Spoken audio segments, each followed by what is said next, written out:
Hey everyone. Good afternoon and welcome to Environmental Coffee House.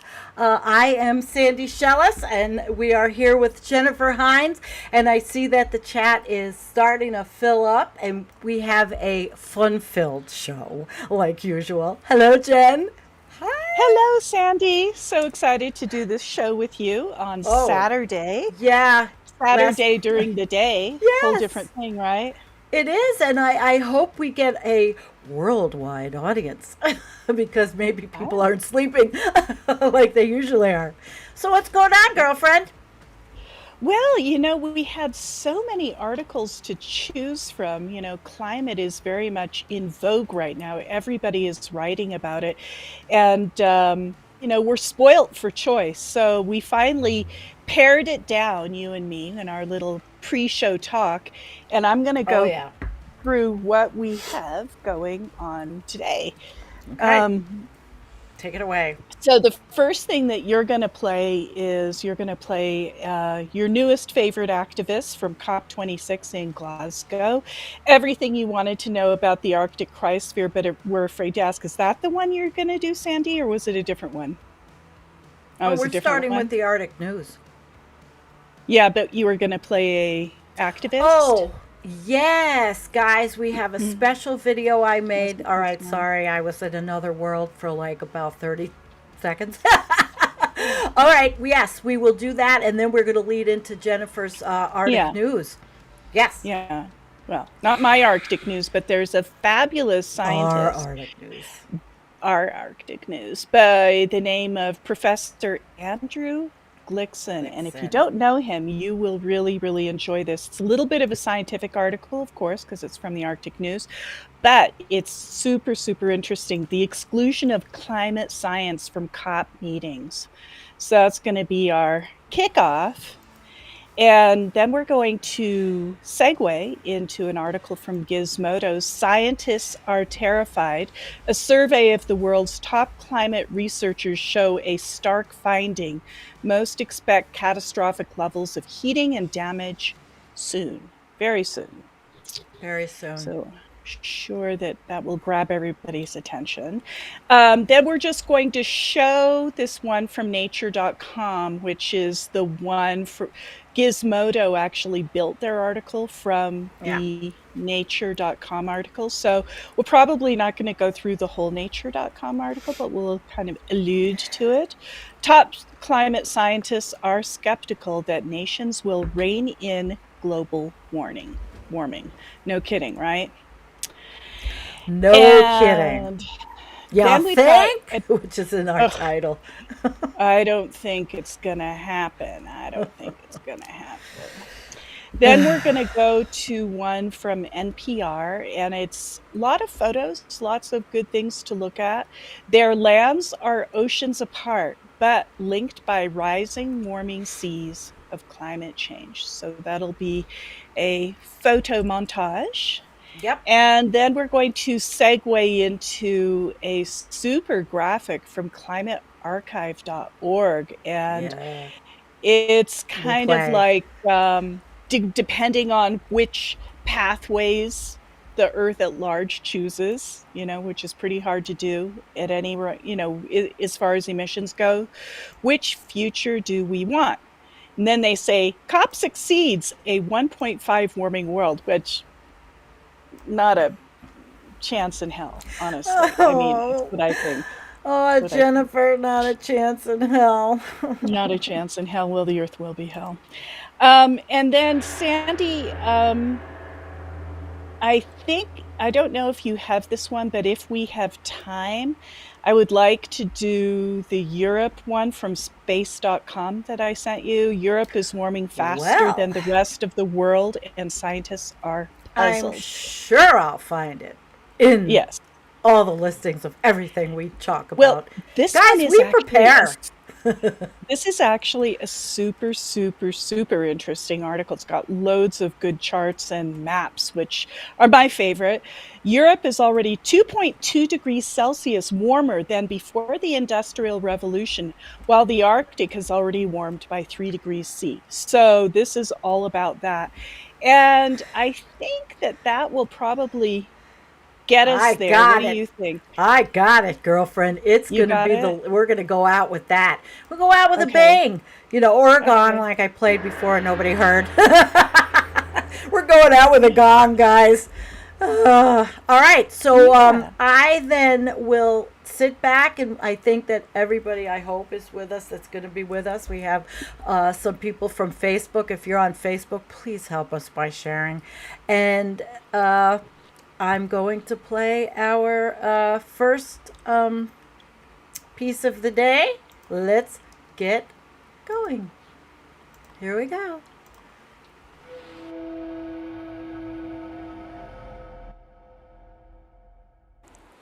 Thank you very much. We are, as United Nations Secretary General Antonio Guterres recently said, on the verge of the abyss. As the IPCC report said, the science is now unequivocal. The latest available science tells us that in order to avoid the worst impacts of the climate crisis, we must reduce global CO2 emissions by somewhere between 7% to 11% this year and next year, and every year after until we get to zero. So what are we doing to pull ourselves back from the abyss?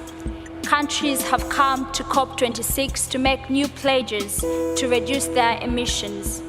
And lots of companies and banks and investors have descended upon Glasgow to make big climate commitments. And let me say that, of course, the idea that countries, companies, and investors committing to drastic and immediate action to reduce emissions would be most welcome. But let us be honest, we have been here before. There have been 25 COPs before this one. And every year, leaders come to these climate negotiations with an array of new pledges, commitments, and promises. And as each COP comes and goes, emissions continue to rise. This year will be no different. CO2 emissions are forecast to jump in 2021 by the second biggest annual rise in history. So I hope you can understand why many of the activists who are here in Glasgow and millions of activists who could not be here do not see the success that is being applauded within these halls. I hope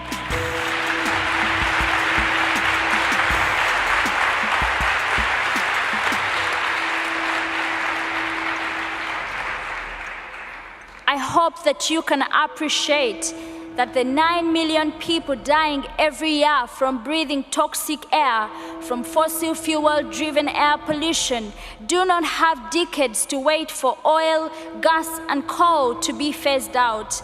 I hope you can appreciate that we may be skeptical when the largest delegation here at the COP26 Climate Summit does not belong to a country, but instead belongs to the fossil fuel industry.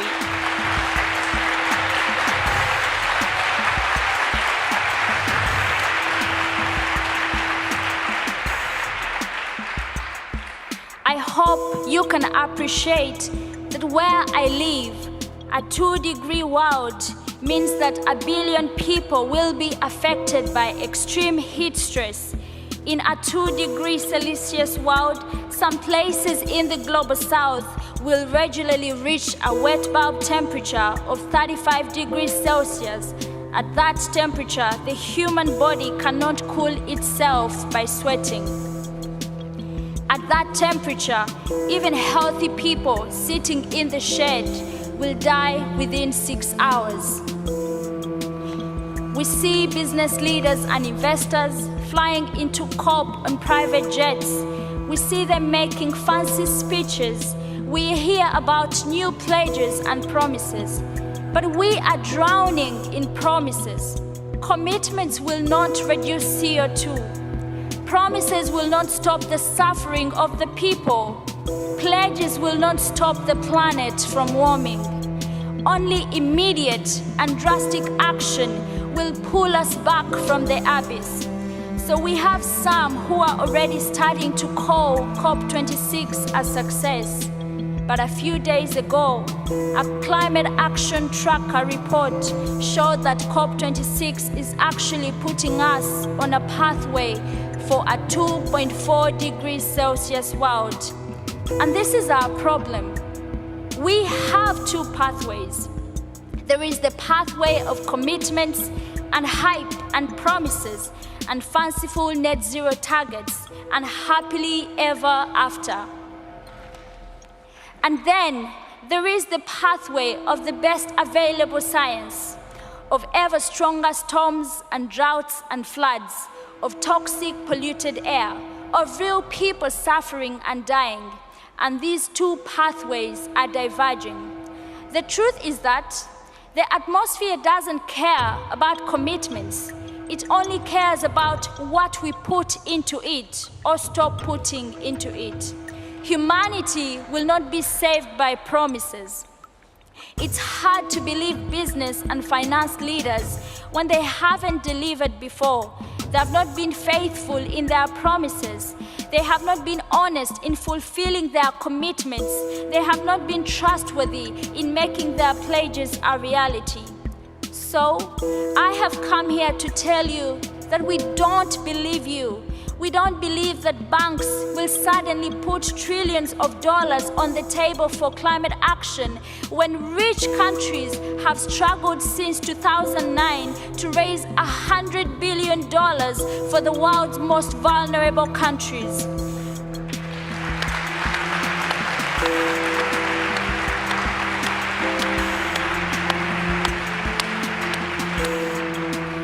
We don't believe that promises made by financial companies to end deforestation will actually prevent trees from being cut or burnt down. We simply don't believe it. But I am here right now to ask business and finance leaders, show us your faithfulness, show us your trustworthiness, show us your honesty. I am here to say, prove us wrong. I'm actually here to beg you to prove us wrong. We desperately need you to prove us wrong. Please, prove us wrong. God help us all if you fail to prove us wrong. God help us.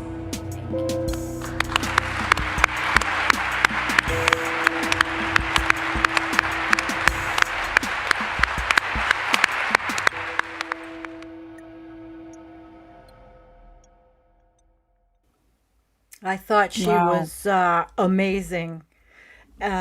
That they let her speak at COP, and She I was so amazing. I mean, talk about a heartfelt plea for the life of Earth and the life of, humanity, and especially the youth. The youth are the ones that are really feeling the weight, and they know what's going on. They do. They do. And I added the music and all the stuff to it, but Oh, it's beautiful the way you did yeah, it. I might send it to her. I just want to edit it some more and I'll put it up separately and I may send it to her. I hope You should. I don't think COP26 will have any copyright problems. I hope not. They But shouldn't.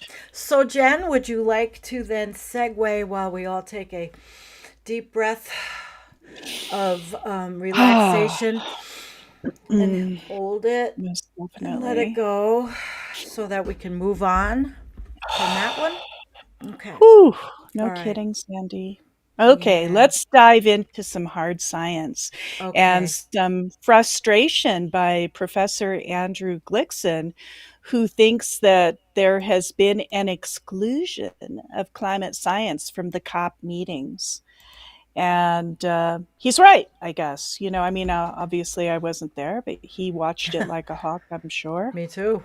I watched it Yeah. like a hawk. I And watched the when you look at it capitalists. from his perspective, and then you look back at the COP meetings, because, when you watch them, at least I am usually caught up in the moment and I'm like, oh, okay, good. But, then you step back and you're like, None of these people are talking about the real hard science. So this is the real hard Or science. or we didn't see them, or they didn't show us. And finally, at the end, a few snippets of videos came out, but not on the COP26 website, not on their stuff, like you said. Mm, Mm. So mm, here we mm, mm. go. There Dive can be in, little Jennifer. There can be little doubt that had the US, China, and Russia been on the same page, an advanced agreement was likely to be reached at COP26. But since it is not, the collapse can be laid at the feet of human tribalism and eternal conflict since the dawn of civilization, ultimately leading to a mass extinction of species. Yeah, this guy's pulling no punches. Nope. By the way, he's in Australia. He's a renowned scientist in Mm-hmm. Australia, Andrew Glikson. Climate scientists have practically been excluded from COP meetings, dominated as they are by economists, lawyers, and politicians. To date, no address has been made by the leading climate scientists, including authorities such as James Hansen, Michael Mann, Joachim Schellnhuber, Will Steffen, Yeah. and others. So none of Yeah. the climate scientists were Only invited or Rockstrom. allowed to speak? Only Rockstrom. I kept Really? seeing yo. Yeah. I saw him at everything. Okay. Leaving delegates and populations unaware of the ultimate consequences of global climate devastation. With the exception of David Attenborough and references to 1 Minute to Midnight, the science based projections of global heating have only received faint echoes among the assembly of warring tribes at COP26, Wow. dominated by nationalism, vested interests, and sheer ignorance of the current trend, which can only culminate in the end of civilization. I agree 100% with this guy, Sandy. Oh my God. It's I know. amazing. It's amazing. The futility of making political decisions regarding future carbon emissions while continuing to grow fossil fuel industries is manifest. And he has a very telling graph here, Sandy, about the annual fossil CO2 emissions All right. Let's get at the it. global level. Let's get it bigger.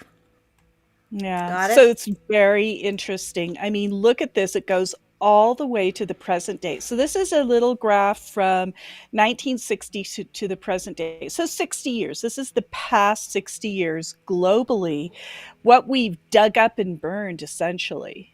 You can see that while coal is sort of evening out ever since 2010, it's now a little bit on the uptick, as you can see. And you can see that there's a little bit of a downtick and an uptick.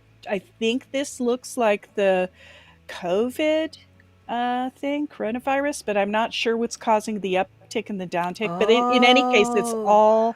it's all within the same thing. The trend is still continuing, but coal is the biggest emitter of Yeah, it is. CO2 They talked a pollution. lot about it in a lot of the meetings, but it's still not enough. At least what Yeah, I saw with the countries, the pledges, and yeah. it is fractionated.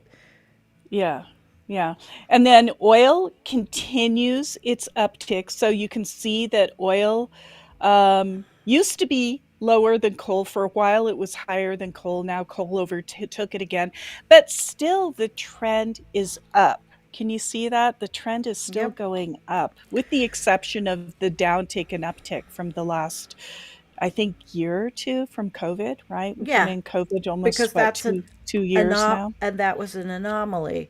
It would have gone. There Yeah. wouldn't have been a blip. I mean, it wouldn't have changed. It would have been on the same trajectory it was. We just put a little Yeah. blip in the radar. Yeah.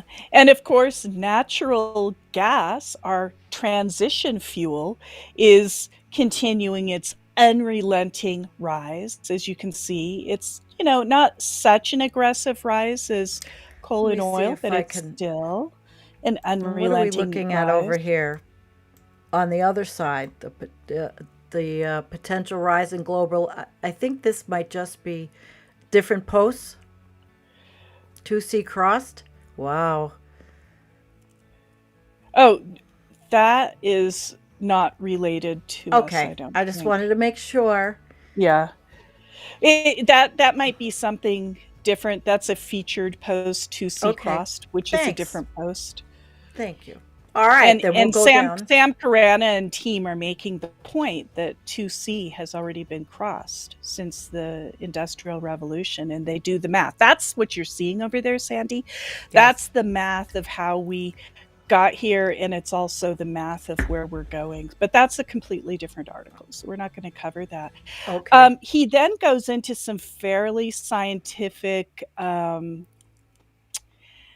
I don't think I'm going to go through, just because we have so many articles. I'm not going to cover the scientific stuff with all the formulas and stuff, but man, you guys have got to read this article. Super, super good. What I'd like to And do it's is got go the down. backup. It comes with receipts. Yeah, and I'd Yeah. like to go down to the next graph that they have in that article, Sandy. Yep. It's Here called we the are. CO2 equivalent mixing ratio. Okay. And this is the annual greenhouse gas index. And this graph is scary as hell. So, what is important here is the black line. That is CO2 and non CO2 greenhouse Let me gases, see. which includes all the other gases that are emitted that have heating, global heating Mm-hmm. potential within Mm-hmm. them. And you can see how it's really broken away from CO2 alone. That's the light green line. God. So between the black line and the light green line, or light blue line, you can see the gap is getting bigger. And what he is seeing is that if you take all the greenhouse gases that are currently being emitted, we are over 500 parts per million. Jen, what's the AGGI, the red line? That Annual is the Greenhouse Gas Index. annual greenhouse gas index, and it is related to the black line. But Okay.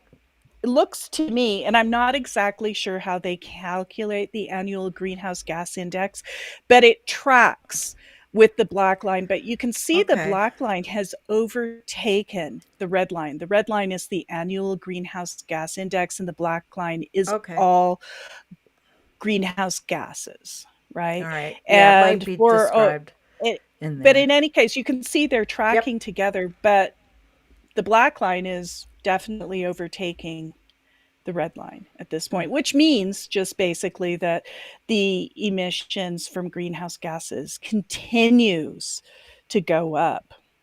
You know, he And has this is another. from no NOAA. This is data from the Yeah. NOAA. So Oh nobody yes. can argue about this. People will. Yeah. They do. But Yeah. I'm not going Yeah. to. Go Yeah. ahead. Take it away. I'd like to go into his third point. I kind of skipped the first 2 points because they were full All of right. mathematical things. The role of amplifying greenhouse gas feedbacks from land and oceans, leading to enhanced heating, appears to be neglected in climate talks. So these things that we're about to list are all the things they didn't talk about. A decline in the polar albedo due to large-scale lateral and vertical melting of ice. That was not Mm-hmm. mentioned. A Mm-hmm. reduced CO2 intake by warming oceans. That is scary because the oceans have been forgiving our greenhouse gas emission sins. But the oceans can only take up so Yeah. much before they turn, right? I What mean, they Jim talks can't about. absorb these things infinitely. Nothing is infinite on this earth except our consumption of greenhouse gas Everything. emitting Yeah. fuels. Yeah. Yeah, Plastic and all the garbage and everything else. Jim talks about this. Jim yeah. Massa. He's So, talking about this. yeah. So currently, the oceans absorb between 35 and 42% of all CO2 and around 90% of the excess heat. So the excess heat that is generated on Earth, 90% of it is uptaken by the warming oceans. But that number is probably going to go down as the oceans cannot take up more. Another thing they didn't talk about was warming, desiccation, deforestation, and fires over land areas. Well, they kind of missed a lot of big points. I thought I saw, well, maybe not Somebody scientific must have talked analysis, about but this. there were discussions on deforestation and even videos. So, but it depended on who you caught. They may Yeah, not have been scientists, but yeah. there were discussions. Okay. Um, and they may have talked about it a little bit, but it certainly wasn't the main topic of conversation. Right. Another That's what thing they Andrew's didn't pointing out. talk about was release of methane from melting permafrost. Boop, that's a pretty big one. And from polar sediments. So apparently methane was not discussed, at least not very much.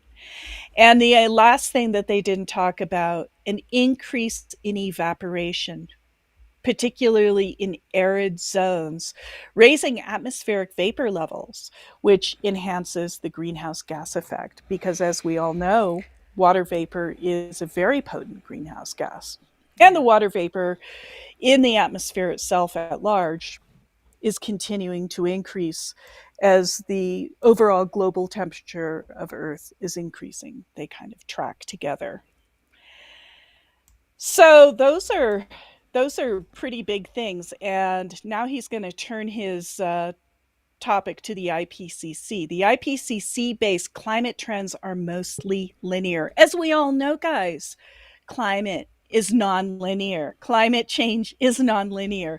It has a bend. It has what is called a polynomial trend line. It is exponential by nature.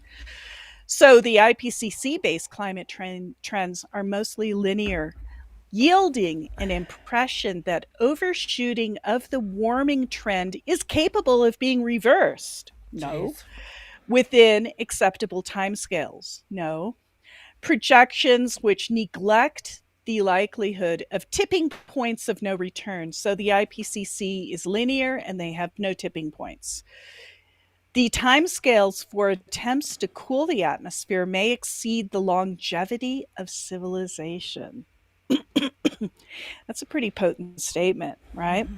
The weakening of the Arctic jet stream, which we have talked about so much on this show, Yeah, we right? have. Yes. Yeah. Allowing air and water masses of contrasted Yeah. temperatures to cross the Arctic boundary leads to disruptions such as freezing, beast from the east fronts that hit North America and Europe, and Arctic wildfires.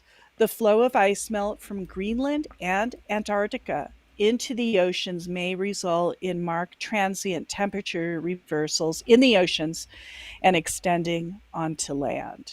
This is potent stuff. The only place you saw stuff, Jennifer, was like in the Jason Box video you sent me that Nick Breeze did. That Yeah. interview. Oh, that's I'm going potent. to put that I, link into I our show notes.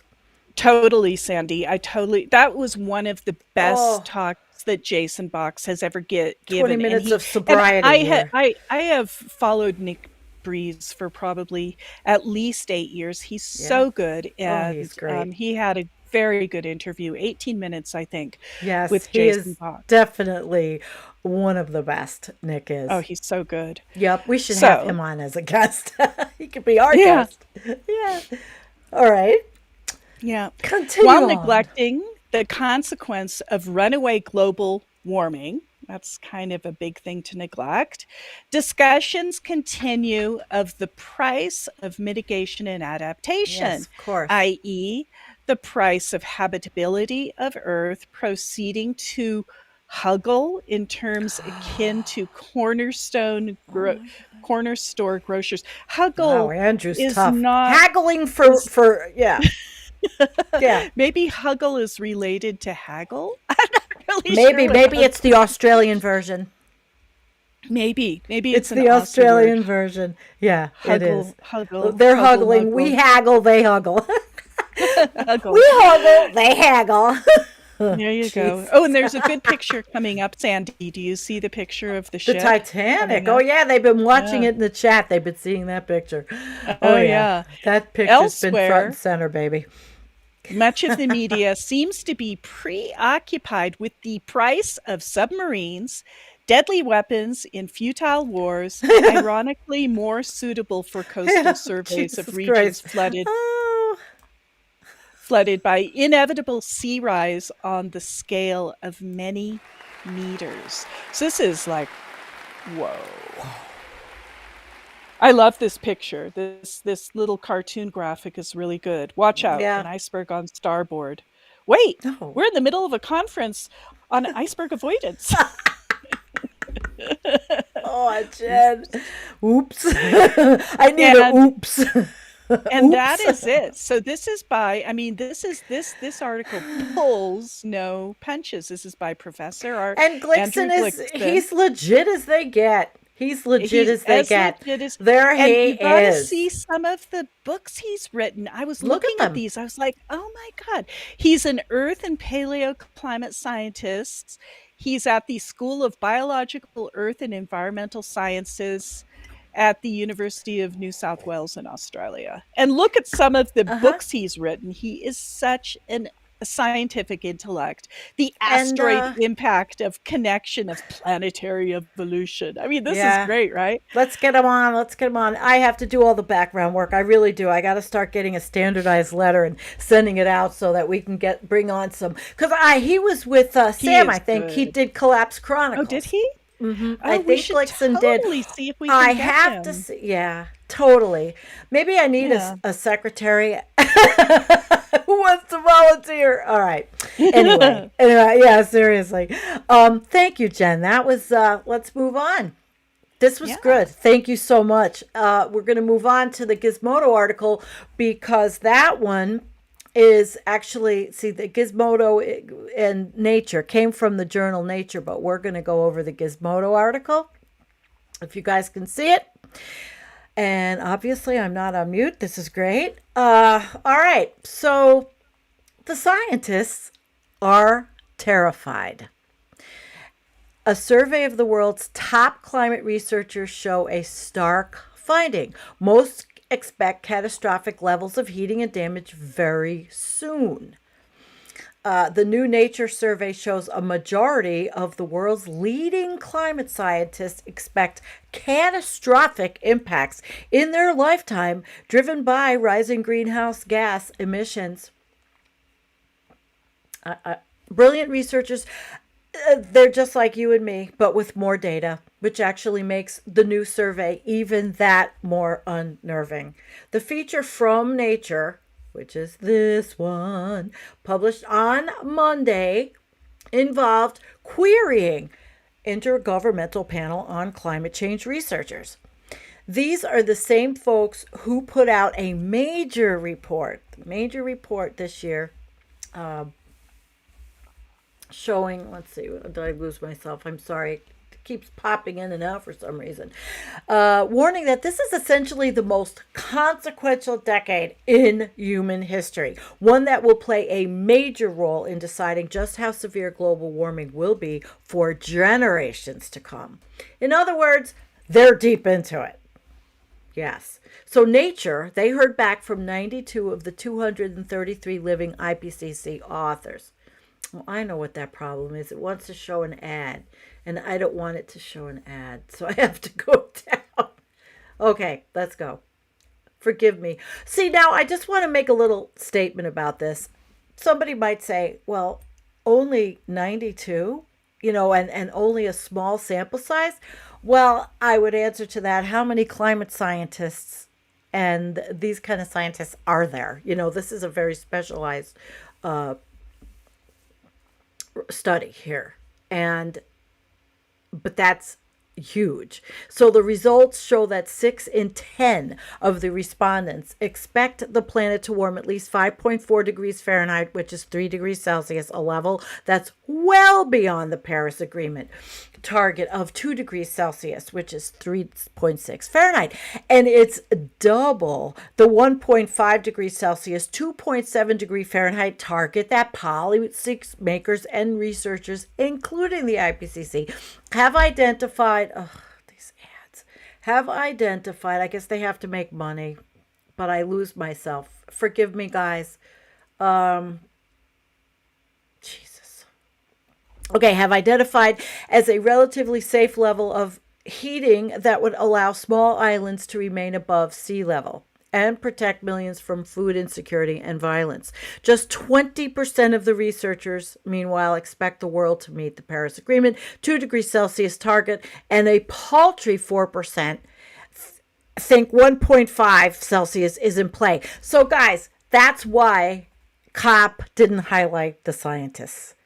Because if they brought on these guys, then it would be all over and nobody would buy anything. So let's see here. Even more upsetting, 88% of the researchers expect climate change to unleash catastrophic impacts in their lifetimes. Of course, you could argue that's already happening. Research has shown climate change is playing a role in making heat waves, wildfires, and cyclones worse. To take one example, the Pacific Northwest heat wave this summer, that was dubbed a mass casualty event, was made 150 times more likely due to burning fossil fuels. It went from being a 1 in 150 year event in the pre-industrial era to a 1 in 1,000 year event in our current climate. So with each passing year of rising emissions, the odds of more extreme heat like it will rise. Now, that survey also shows many scientists are struggling with grief and anxiety like we do here and want to be together and, try to talk about these things, right, Jennifer? And we're going to bring on Dean in a couple of Friday nights. Paola Arias, a climate scientist at Columbia's University of Antioquia, told Nature that the climate crisis made her decide not to have kids. Now, I should note that Nature's analysis is not a peer-reviewed study. And the response rate means there could be 141 happy-go-lucky scientists out there who are so sure the world will tackle climate change that they didn't bother responding. But the results that mirror a preprint study of kids published in September, as well as anecdotal findings from those who have lived through climate disasters, well, basically those closest to the issue, are feeling the most acute anguish. This pessimism that the world will address climate change adds a new wrinkle to the discussion around just how we're supposed to feel about the current state of the world. The top-line findings in the Nature piece definitely lean towards the more doomer end of the spectrum, putting forward the idea that world leaders are simply incapable of getting their act together. Mohamedou Bamba Silla, an IPCC scientist from Senegal, who is based at the African Institute for Mathematical Science in Rwanda, told Nature his home country has put together a bunch of plans to deal with climate change, but that not much is being done to implement them. And I will say something before I go on, that there's a lot of scientists that have ideas and solutions that have contacted us. We've highlighted it's not like there's things that aren't happening. And I did my last show on the capitalists, particularly from We Don't Have Time, the Swedish group they're all solution focused, and that was all over COP. So that was supposed to probably, balance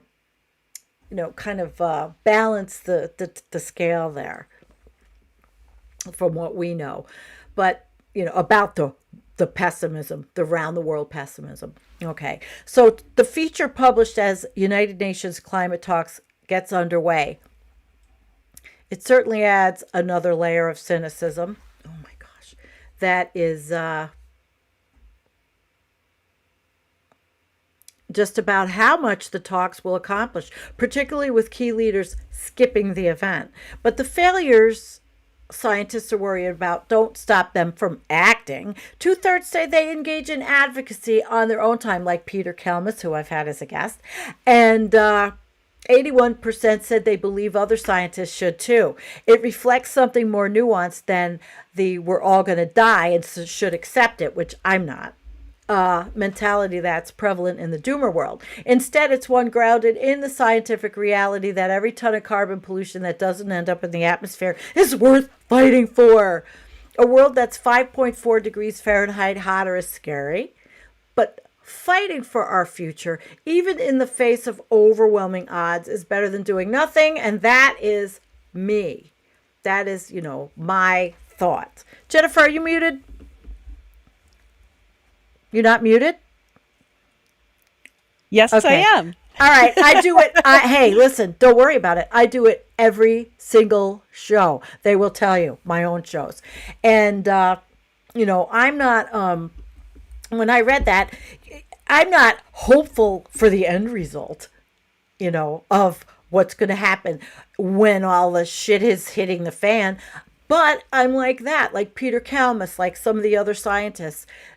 Fight. There's a whole XR science, and the scientists are out there right now. They were in Glasgow getting arrested. I don't have it pulled up.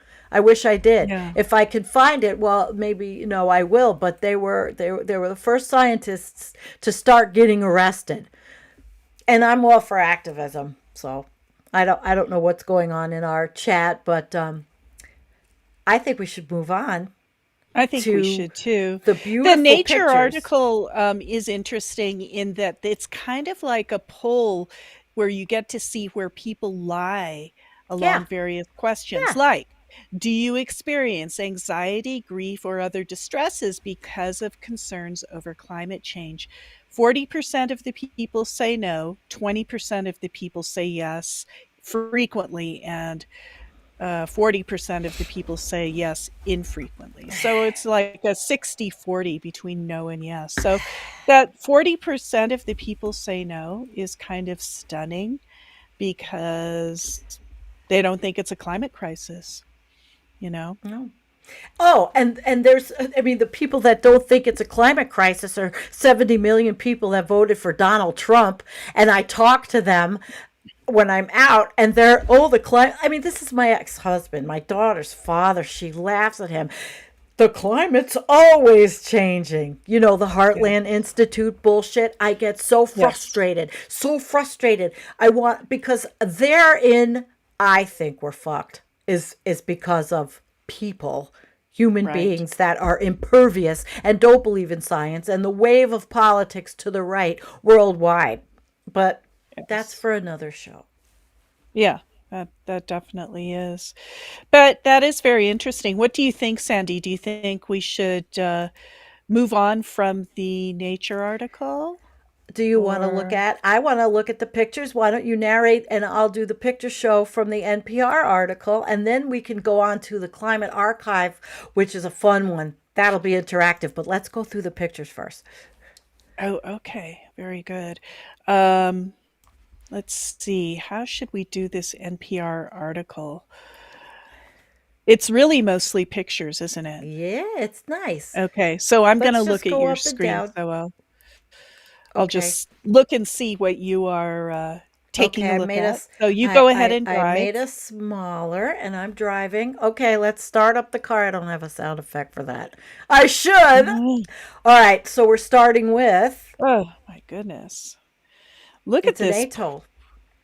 Yeah, well, It's a little atolls atoll. are going to be something of the past. I've been very interested in the island atolls in general, and they're so flat because they're mostly buildups on coral. This is the result of coral buildups, and they're only, about 2 to 6 feet above sea level. So that's gonna They're gone. they're gonna go underwater. They're gone. Goodbye. Yeah. Yep, they're gone. Yeah, Okay. but they're very beautiful. They're Yeah, like they these are. little gems of mostly in the Pacific and the South Pacific, like the Cook Islands, like Tuvalu, like different Yeah, very small island, the Marshall but there are a Islands. lot of people from these islands, and they were That's represented. right. They were represented at COP. Little, little. They're worried as they're going to lose their livelihood. They're going to be climate refugees in Well, 30 they years are. or less Well, they time, are. They have or even nowhere to less. go, these poor people, and Yeah. it's going to be something of the past. So let's see what you're looking at. Let me Well, go I over was here looking and at the take a guy look. that might be the photographer. So Vlad Sokin, and Yeah. these are the pictures. Let's see. Yeah, she's smoking a cigarette in the lagoon. Do you see No that? shit. Yeah, She is. It's that's kind in of a funny, right? Fakafo. Fuck. I don't even Fuck. know. Fakofo. That's cool Sorry, though. Sandy. She smokes cigarettes and eats raw fish with coconuts. I don't know. Maybe that has some kind of health effect. I got to turn this off. Some kind of health effect. All right. And here we go Yeah. down to oh, look at that. Ooh, So this very is the bird of colorful. paradise. Is that it? It's the Yeah. dead bird. Paradise. He Dead finds many bird. dead birds. Yeah, A he's dead. They're former dead. bird of Yeah, it was a paradise. former parasitic bird, or it's like currently parasitic bird, or dead from whatever, but it is dead, and it's from the logging areas. That's where he picks them up. This is where Okay. the villager picks them up. In the logging Okay. areas, they used to have parrots and birds of paradise. Now so many of them are gone, or they moved, some of them, but some come to their gardens and they destroy their crops because they don't have anything indigenous. Now this is kind of sad. Wow. Yeah. This is really Yeah. sad. Now that's a cemetery in Shishmaref, and it is one of the most climate affected settlements in Alaska. You know what, Jennifer? This is Wow. it's right between the Chukchi Sea and the Shmeraf Lagoon. Shishmaref Lagoon. It has lost significant land mass. So I guess Right. maybe they're showing this because pretty soon everybody's dead body is going to slide into the ocean. Yeah. Okay, that was macabre, but It that's is. that's what I see. That's what I see. Yeah. And this guy, he goes all over the place. Obviously, look at that, and he explores the oceans. Now his lens This is is in Samoa. constantly, yeah, this one. Wow. This is in Samoa, and Samoa is another place that is very, very affected by sea level rise. And And all they were these a cop. coral atolls in the Pacific are shortly going to be underwater. An little island grouping called Kiribati. It looks like it's Kiribati, but it's actually Kiribati. They are actually currently trying to find places to live as their island is going to be submerged. It's getting submerged. It's very sad. Yeah, especially since in the United States, I don't want to let anybody in. Okay, Hmm. now we And then this have. next one is from Vanuatu, which is another kind of coral atoll somewhere in the South Pacific. All these places are very hard to find on the map because they are actually not close to any land masses. They're sort of squarely in the middle of the South Pacific, sprinkled throughout. That's how they get And their water. all the coral atolls are going to be submerged. I was like that last week. These people live like this all the time. They have to get their water from trucks because after Cyclone Pam hit them, it's still decimated. Oh my God. This guy's And then pictures this are amazing. building is looking like this is up in Russia, right? So this little photo montage, it really much jumps all around the world, Yeah, to it pretty does, much but that's every what's single cool little about it. place. Yeah. Yep. See that? So you That'll can be in the see ocean pretty how soon. they don't have any ice near the land, and all these, like this building, just got eroded away, you know? Mm-hmm. Mm-hmm. Okay, he has a And book. so this next one, the underwater one with the coral, this is in Guam. So all that coral that is white is bleached and dead. That's so sad. That's Yeah. another super sad one. Wow, we have a Yeah. real lag. I was just looking at our at where everybody else is seeing. We are on Oh yeah. such a lag. I got to learn how to delag. It's okay. Well, it's just another thing to learn. This is a wild picture. Jeez. Yeah. Oh, oh, these are sea lions. Oh, in Alaska. You know what? It does break my heart. I want to go and see these things, but I don't want to be a tourist. I don't want to be your typical tourist, but I guess essentially I would be. Of course, I don't think it's ever going Yeah. to happen, but it is. Yeah. These are the kinds of things I've always wanted to see. Yeah. Wow, sea This lions. next picture that you see on the Solomon Islands, this is kind of very poignant, right? So this Wow, is this guy or wow. girl, looks like a woman, is 10-year-old squatting on Elva. top. 10-year-old Elva on a Is a dead coconut tree. dead coconut tree. So that is the Look at that. roots of a dead coconut tree. As the soil's been washed away and there's nothing really left for the coconut tree to grab onto, so it's dead. Mm, Yeah. okay, and we shall move on. Check it out. Where is that? Oh, Elta Village. Oh my gosh, a swimming area. That's high tide. Now, would that be high tide always, or just is it high tide like this now? Well, it depends on the time of year. Usually in winter, you get the king tides, and those tides are typically a lot higher. But the king tides of today are going to be the normal tides of tomorrow because sea level Right. just continues to rise. Wow. Wow. And I'm not sure where this place is. It looks like it's someplace in the South Pacific. Yep. And now we go. We are now up. There's Inupiat girl, and In this is Barrow, Barrow. Alaska. Yeah. Mm-hmm. So this is, God, that ice is in really bad shape. Mm. So this is kind of our picture montage social There you studies go. Yeah, there you thing. go. You got social Yeah. studies. And Yeah. that was enjoyable. That was enjoyable. Next, we're going to move on. We're actually going to move on to this website that looks really cool. We like to bring you stuff that once in a while we can play with. And this one, let me make sure that you guys can see this thoroughly. Okay, what future do we want? And if it succeeds or if COP is a fail.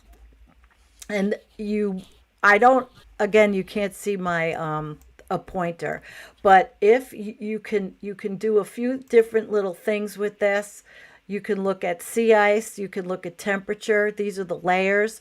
I Hmm. just found this one, so I'm not 100% sure. But if we wanted to look at current, things like, okay, 2040, for instance, and we see what would the if it succeeds, what would the world look like? If it doesn't succeed, what would the world look like? Of course, I'm going to put a link in here.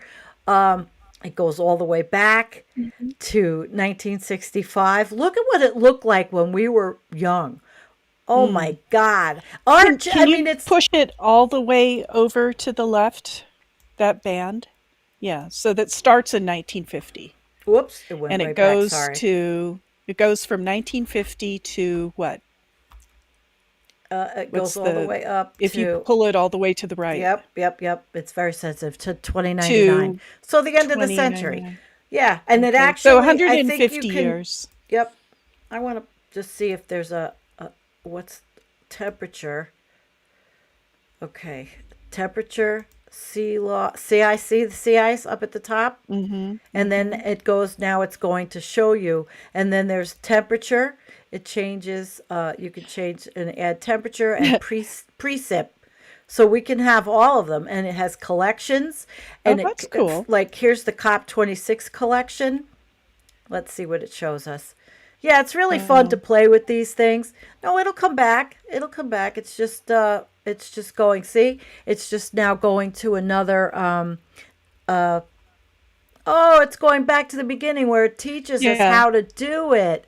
Well, I yeah. hope you guys will go here and play with this because these are fun to play What with.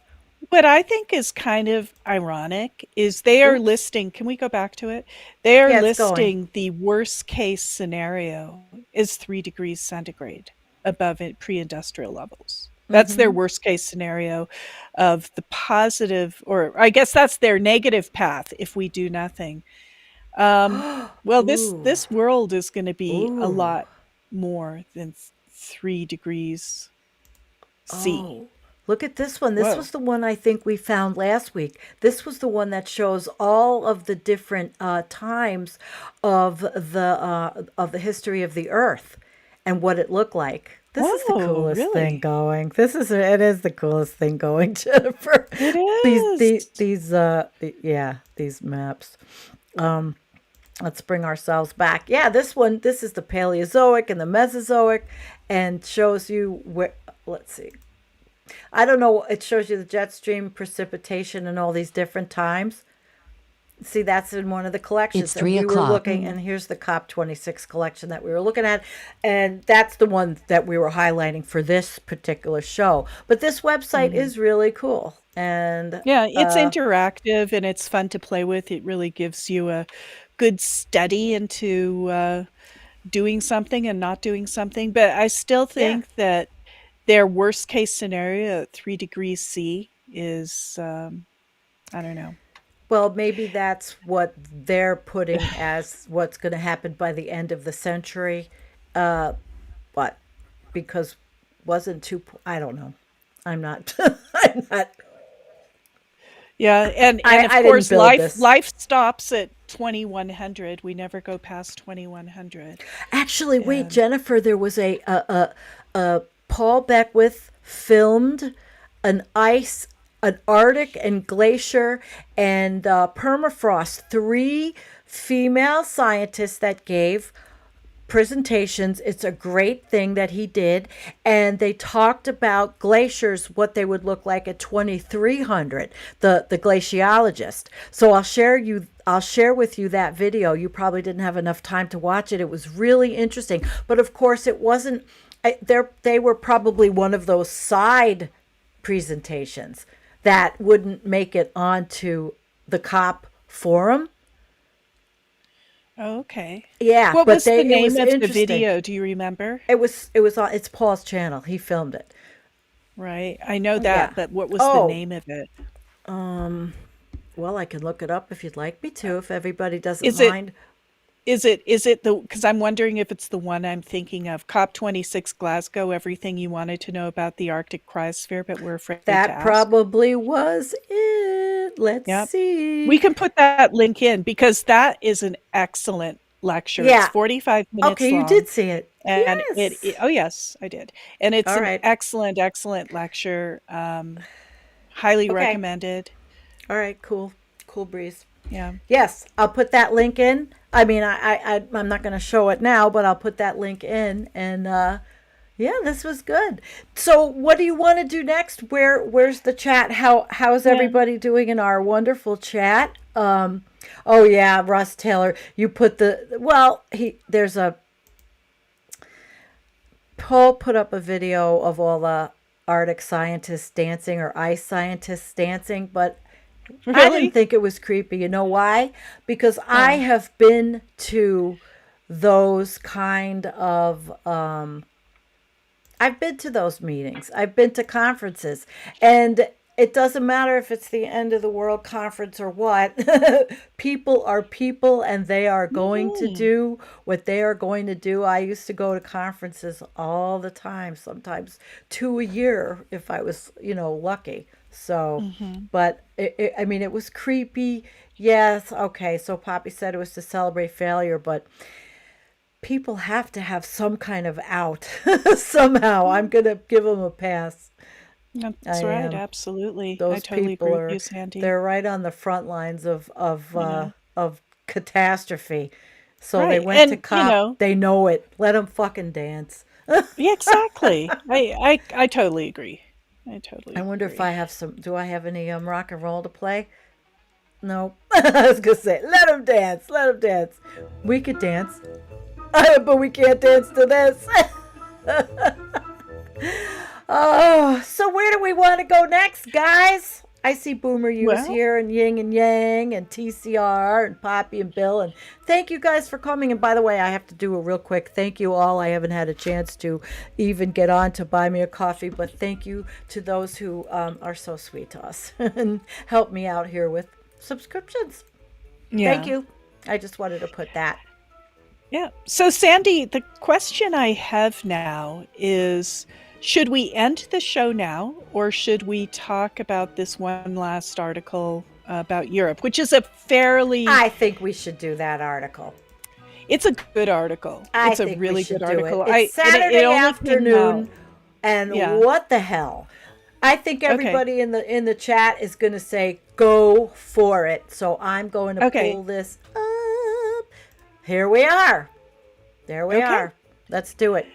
Jennifer. So this just came out 2 days ago. Oops, From wait. space.com. Yes, Europe it is did. warming faster than the rest of the world, and scientists are puzzled. So Europe is already 2.2 degrees Celsius warmer than it was before the Industrial Revolution, while the Arctic is already warmed by 3 degrees Celsius. So, net, Europe's climate is warming much faster than the rest of the world, and scientists are trying to understand why this is happening. The world is nowhere near on track to limiting the global temperature rise to 1.5 degrees Celsius. I always have to laugh a little bit when I see that. It's like, okay. Which was required by the Paris Agreement, the international treaty negotiated at the United Nations Climate Change Conference, COP21, 5 years ago. Yeah. In Paris, 2015, I guess 6 years ago. In fact, the latest predictions show that globally, the climate is set to get on average 2.4 degrees Celsius warmer compared with pre-industrial era, unless emissions of greenhouse gases are drastically cut. But not all parts of the world are set to be hit equally. Europe, in fact, has already passed 1.5 degree C threshold and is currently on track for 2.2 degrees before it was in the Industrial Revolution. But exactly why the old continent is heating up so fast is a bit of a puzzle. This puzzle most certainly has something to do with the proximity of the Arctic, the ice cap around the North Pole, which is by far the Earth's fastest warming region. So they're saying, kind of as an artifact by where it is, it's affected by the Arctic amplification. The Arctic vicious cycle. We know the Arctic is warming about 3 times faster. Now, it depends who you talk to, but some people say now 4 to 5 times faster. So I'm going to go for 4 to 5. It's already 3 degrees C warmer than it was in pre-industrial times. It's quite complicated to unpick the scientific reasons behind why the warming is happening so much faster there. So the scientists know that the speed of the Arctic warming is facilitated by changes to the planet's albedo. We know that. The ability of the surface to reflect sunlight. The pristine white ice around the poles acts like a mirror, reflecting most of the incoming sunlight rather than absorbing it. But when the ice melts, lakes form on the ice sheet, changing its albedo. The water absorbs more sunlight and warms up. We know this. But strangely, the same effect is not observable in Antarctica. I'm Curious about that. Interesting. In Antarctica, the satellite signal is much more variable. You'll get some areas of sea ice loss and regional warming, but then you get some regions of Antarctica that are actually cooler than the global average. Whereas in the Arctic, we are seeing pretty much a steady decline of ice cover since satellite records began. And I believe satellite records began in 1979 for the Arctic. Scientists think that the greater resilience of Antarctica might be due to the fact that it is a proper continent and not just a floating ice mass. Also, we've got a lot more heat up here in the northern hemisphere due to civilization, right? Yeah. Although similar size in the Arctic, the southern ice cap seems to benefit from the landmass underneath it. Yeah, the Arctic ice sheet is hugely bigger than what we have up here in the north. Antarctic ice sheet, hugely bigger than what we have up here in the north. Permafrost decay. The speedier warming of the Arctic also leads to faster thawing of the permafrost or permanently frozen soil that harbors undecomposed remains of dead animals and plants. All it takes for the temperature to stay above 0 degrees C, which is 32 degrees Fahrenheit, for a period of time, the ground, which has been frozen for millennia, starts to melt, triggering decay of everything that lies within it, like a freezer gone bad, right? The decomposing matter releases carbon dioxide and methane, which are potent greenhouse gases, and they further accelerate warming. And this is a vicious cycle, spinning ever faster. The thawing of the permafrost creates a change in albedo, which means that the polar region is less reflective than it was in the past. It is absorbing more heat energy, which in turn is raising the temperature locally and also raising the sea surface temperatures that are recorded locally. This has a feedback on the further thawing. A recent study based on data from the European Sentinel-1 and Sentinel-2 satellites found that this permafrost thawing is literally making the ground around the northern polar circle unsteady. We have seen this in everything that we've been studying on this show for a long time. Yeah.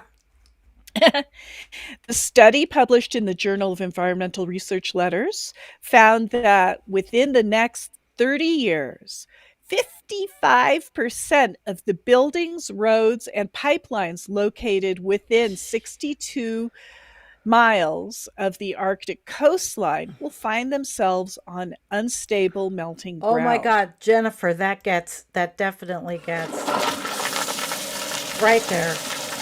Exactly, right there. 55% gets the flush of the day. There you go. Absolutely. Continue on, my dear. Yes. On fire. Among the many full-on effects of climate change that the Arctic regions are struggling with are increasingly frequent summer wildfires. So what they say is that while globally the number of wildfires is decreasing in Siberia, the northeastern part of Russia adjacent to the Arctic ice cap is burning more than ever. And we saw that last week, Sandy, when we were showing the video about those zombie fires. Yeah, we did. Yes, we did. When you sum it up, the emissions of carbon dioxide emitted year after year at the global scale, you will see a decreasing trend. This decreasing trend is driven by trends on the savanna fires in the tropics, which are going down. But for a number of years now, we have seen very extreme fires in Siberia. The northeastern part of Siberia, such as Russian Sakha Republic, have been hit the most. This frosty region covered in permafrost and tundra has witnessed uncontainable inferno of raging wildfires this year. But it's not just the destruction of the fires that causes concern.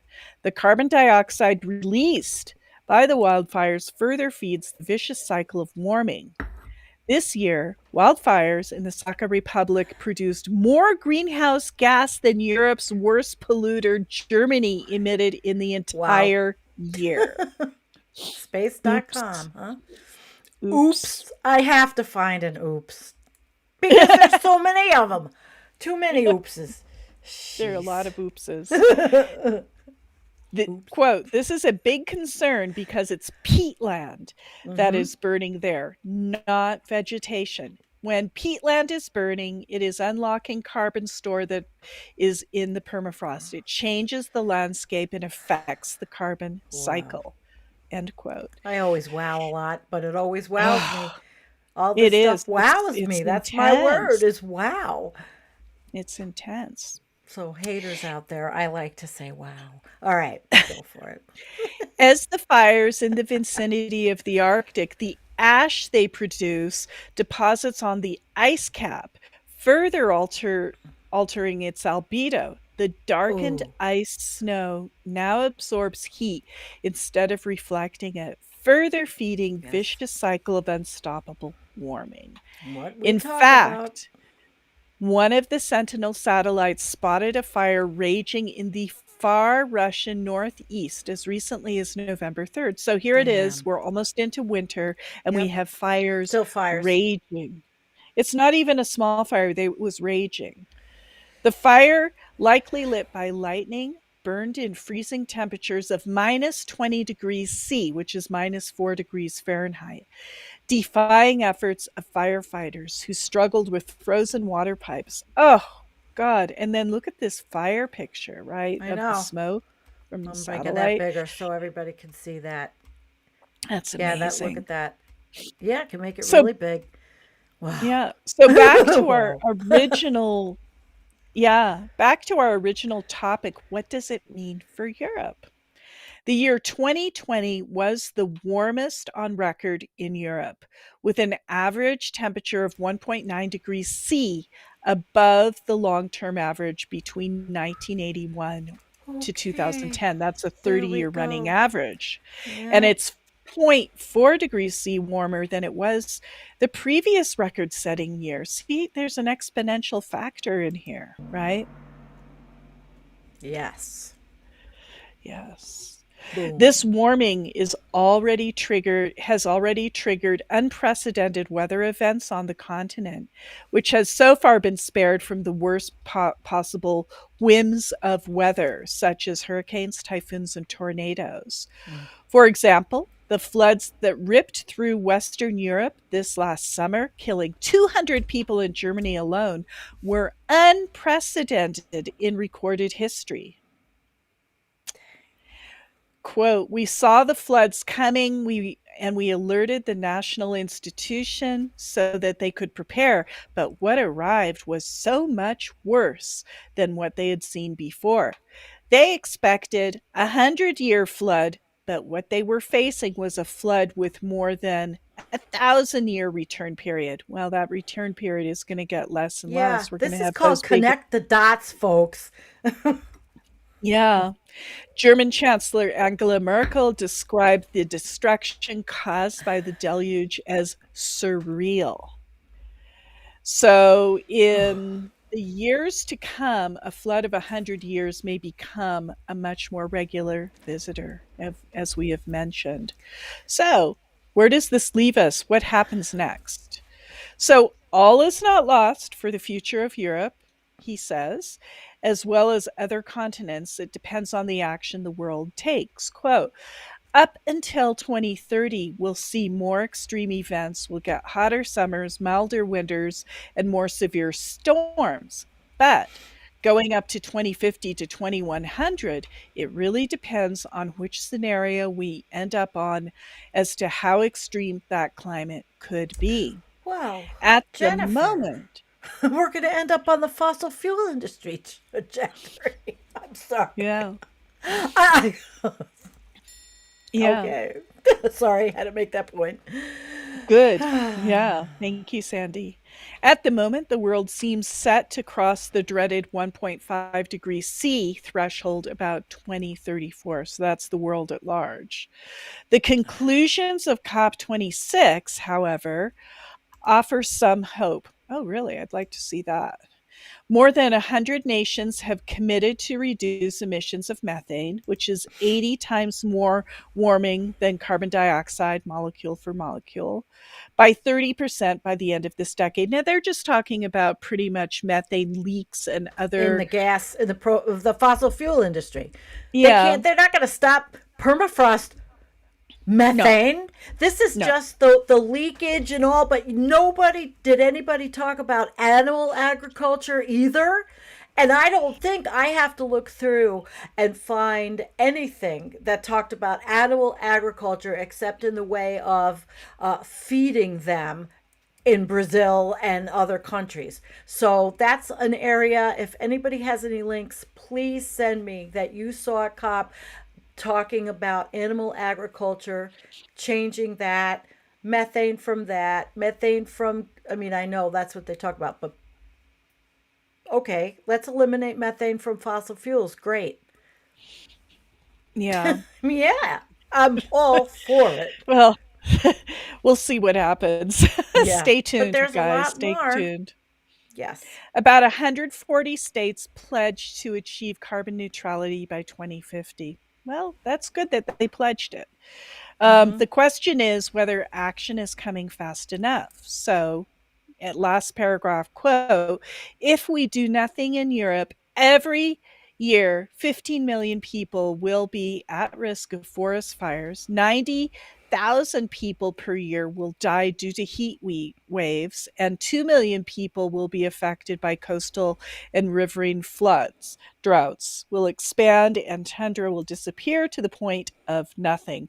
Well, that was a cheery article, you It know. was. It was. Oh yeah, that was cheery as all hell. They're all cheery as all hell. But we pick them Yeah, because they're there. They're important. They're important articles, Jennifer. We they find, and really we're not. are. And you know what? Another thing you and I are not doing, like a lot of idiots on YouTube do. We're not Oh, cherry no. picking. We're not cherry No. picking. And then, if someone wants to contest, okay, say, well, Sam Crana, this and that, or whoever they want. Well, this was an article by Andrew Glikson. And it was on the Arctic Blogspot. I've had people come back to me and say, well, they compute or calculate things too high. But every time I see that, they use statistics garnered from federal websites and other country federally, other country sponsored websites in the sciences. So there you go. I'm just Yeah. anticipating somebody saying something. That always happens. We are YouTubers. We are in the YouTube universe. Yes, we are. So let's just see who's in our chat, Jennifer, really quickly. And Yeah. Pink Burial's with us. Yeah, we just do nothing. Oh my gosh, it's a lot of, I mean, what are you going to do? We have a lot of negativity because it's scary, and it's not just us doomers anymore. It's all over. No. More people. It's Twitter. But if more people understand, the activism and all of the good things, changing our habits and, ending the horrible animal agricultural practices around the world, I mean, things can be done to make the ride smoother, better, help the planet. That's where the bottom line is, helping the planet. And that's my speech of the day. Indeed, Sandy. We are in Indeed. a predicament, and there ain't A predicament. any easy way out. In fact, we'll see if there's any way out. But Well, look, yeah. I don't know what you can say. Well, the capitalists think there is. So, I mean, we don't have time. All the capitalists and all the fossil fuel industry out there, they think or they're going to burn out to the last minute. Anyway, hi, Hunter Z. Thank you, everyone, for coming. Oh, yeah. Torstein, green steel from clean coal. Good one, Torsten. Oh, we always end with a chuckle, right? We always do. So we will be back. Yeah. Go. No, I was agreeing with you completely. Yeah, we do, because it's, hard not to, you want to cry the whole time. Don't forget to become a member of our little thing. Buy me a coffee. I don't even know if it's in the show notes. A sombering show, a somber show, an informative show, a good show, Jennifer. Thank you. Everybody, thank you. And come back. Come back. I am going to end with some music. Thank you, Sandy. Mwah. Thank you, everybody.